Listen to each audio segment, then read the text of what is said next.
Yeah.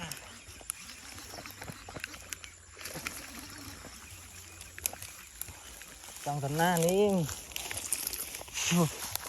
rồi mà lôi sắt đặc cơ lôi sắt mà ta sẽ cho bên mọi đem trời mà phần cọt đấy trong phần phun đáy này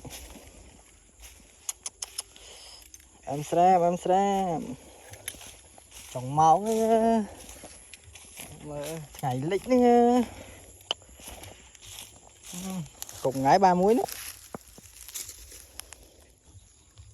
trời mà em xem